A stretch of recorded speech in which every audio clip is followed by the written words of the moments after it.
कुम नई वीडियो में खुश आमदीद नाजरीन ग्रामी। चीन अमेरिका तबाह कुन झड़प, सुपर ताकतों में जंग का तिबल बज गया, सुपर पावर्स टकरा गईं। पाकिस्तानी फ़ौज भी हाई अलर्ट कर दी गई। चीनी फ़ौजों की हथियारों के साथ खित्ते में हलचल सामने आ गई। वीडियो की तफसीलात में आगे बढ़ने से पहले हमारी वीडियो को एक लाइक ज़रूर करें। हमारे चैनल को सब्सक्राइब करके बेल आइकन पर क्लिक कर दें। नाजरीन ग्रामी, चीन और अमेरिका की तबाह कुन झड़प सामने आ गई। सुपर पावर्स आपस में टकरा गईं। सुपर ताकतों में जंग का तिबल बज गया। पाकिस्तानी फ़ौज को हाई अलर्ट कर दिया गया। चीनी फ़ौजों की हथियारों के साथ बड़ी हलचल सामने आ गई। कहा जा रहा है कि ताइवान तनाज़े पर चीन और अमेरिका आमने सामने हैं। ताइवान चीन का हिस्सा है, लेकिन ये चीन और अमेरिका के दरमियान तनाज़े का सबब भी है। हालिया दिनों में एक बार फिर ताइवान की सूरत हाल पर अमेरिका और चीन के दरमियान सख्त बयानात का तबादला हुआ है। मामलात की संगीनी का अंदाज़ा इस अमर से लगाया जा सकता है कि अमेरिकी सदर जो बाइडन चीनी सदर शी जिनपिंग के दरमियान टेलीफोनिक रब्ता हुआ, जिसके बाद कहीं जाकर मामला ठंडे हुए। दोनों ममालिक आपस में बॉर्डर्स पर टकरा गई हैं। दोनों जानिब से शदीद तबाही का अंदिया दे के आया है। इसके अलावा चीनी सदर ने वाज़े किया है कि ये इत्तेहाद पुरअमन तरीके से होना चाहिए, लेकिन साथ ही उन्होंने ख़बरदार किया कि चीनी अवाम अलहदगी पसंदी के खालफत की एक अजीम रवायत रखते हैं। चीनी सदर से टेलीफोन पर बात करने के बाद बाइडन ने कहा है कि मैंने चीन पर वाज़े कर दिया कि America one nation two system के तहत ताइवान पॉलिसी पर कारबंद है। अमेरिका के ताइवान के साथ सरकारी ताल्लुकात नहीं है, ताहम वह एक कानून के तहत इस जजीरे को तहफ़्फ़ुज़ फराहम कर सकता है कि और वो इस बुनियाद पर ताइवान को फ़ौजी टेक्नोलॉजी और दीगर सामान देता है। ताइवान की हुक्मरान सुई एंगविन ने पिछले दिनों बयान दिया है कि मुल्क का मुस्तकबिल उसके आवाम के हाथों में है। उन्होंने ये भी कहा है कि ताइवान अपनी सलामती को मजबूत करता रहेगा ताकि कोई भी जजीरे में ताकत का इस्तेमाल ना कर सके।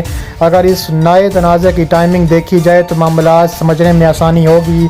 ये वो वक्त है जब अमेरिका एशिया के दूसरे खित्तों से निकलकर जनूब मशरक़ी एशिया में, जिसे वो इंडो पैसिफिक कहता है, पूरी तरह दाखिल हो चुका है। और वो बार बार ना सिर्फ अपनी इस मौजूदगी का ऐलान कर रहा है, बल्कि तेज़ी से ऐसे जरहाना इक़दाम भी कर रहा है जिससे उसकी मौजूदगी मुस्तहकम होगी। इन इक़दामात में आकोस मुआहिदा सबसे अहम है, जिसके तहत ऑस्ट्रेलिया को 12 न्यूक्लियर आबदोदें दी जाएंगी। इसके अलावा क्वाड फोरम का गैर मूली तौर पर फाल होना और आसान की बढ़ती कारकर्दगी भी इसी जानिब इशारा है। इसके अलावा ताइवान और चीन के दरमियान 1990 के दरमियान सख्त तरीन तनाज़ात पाए जाते हैं। इन दिनों अमेरिका की पूरी तवज्जो इंडो पैसिफिक पर है, जिसका ताइवान एक अहम हिस्सा है, और इसी खित्ते पर दोनों फ़ौजें आमने सामने हैं। ज़ाहिर है कि इस इलाके में देखे जाने वाली हलचल का ताल्लुक़ अमेरिका जैसी सुपर पावर से है जो अपनी क़ुव्वत मनवाना चाहता है।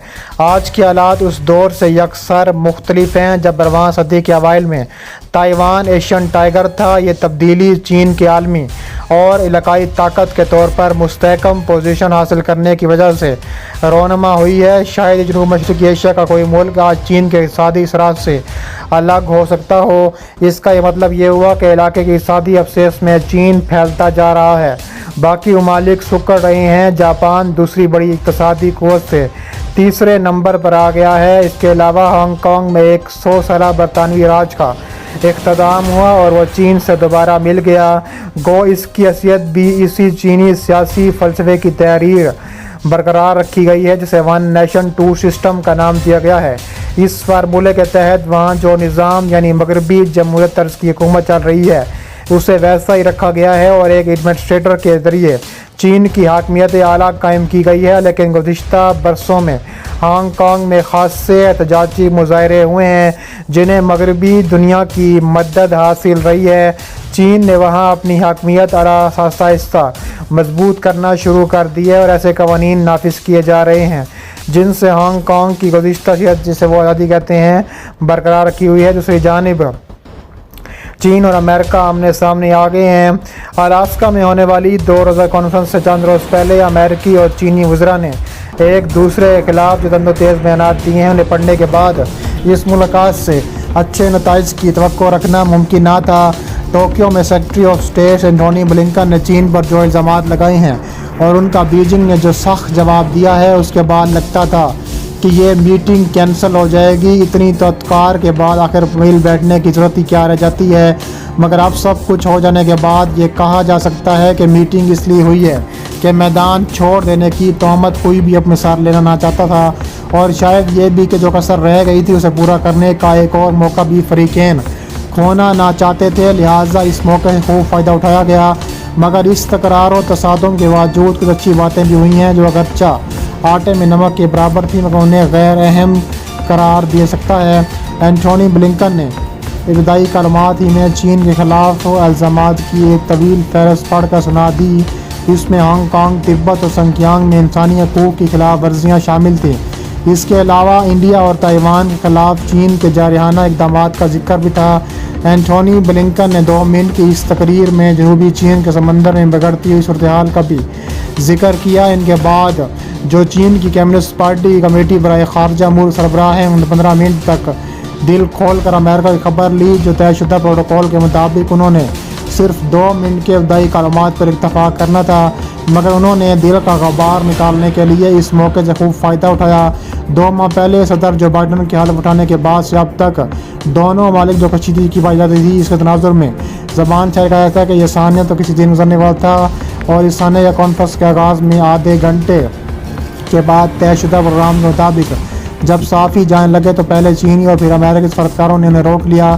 امریکی اخبارات کے مطابق فریقین اپنی عوام تک یہ خبر پہنچانا چاہتے تھے کہ انہوں نے خام ٹھونک کر عریف کے دانت کھٹے کیے ہیں، لیکن پھر نیشنل سیکیورٹی ایڈوائزر نے دوسرے روز میٹنگ کے اختتام پر کہا ہے کہ پہلے دن اخبار نویسوں کے جانے کے بعد معمول کی کارروائی شروع ہو گئی اور ایجنڈے پر جتنے بھی تعلقات تھے ان پر سیر حاصل گفتگو ہوئی ہے۔ گویا میڈیا کے سامنے آستینے چڑھانے والے کیمروں کے جانے کے بعد سنجیدگی سے اپنی ذمہ داریاں نبھانے لگے، لیکن وہ جو کہتے ہیں کہ آئینے میں بال آ چکا ہے، اب مفاہمت ہو کر بھی نہیں ہوگی۔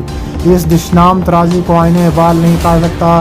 یہ تو گیسوے یار کا ستراس جو تخیل کی صدوں سے آگے تک پھیلا ہوا تھا، اور امریکی اخبارات کے انٹرنیٹ ایڈیشنوں کے مطابق پتہ چلتا ہے کہ میڈیا کے روپوش ہونے کے بعد فریقین نے اختلافات کو دلائل کے ساتھ پیش کیا، اور اس فکر انگیز مکالمے کے تہہ میں جھانکنے سے پہلے 2 اخبارات کی سرخیاں دیکھتے ہیں جو اس کانفرنس پر جمائی گئی تھیں، اور اس طرح چین اور امریکہ سرحدوں پر ایک دوسرے پر آمنے سامنے کھڑے ہیں اور ایسی خطرناک ترین جنگ کا آغاز ہو چکا ہے جو تھمنے کا نام نہیں لے رہی ہے۔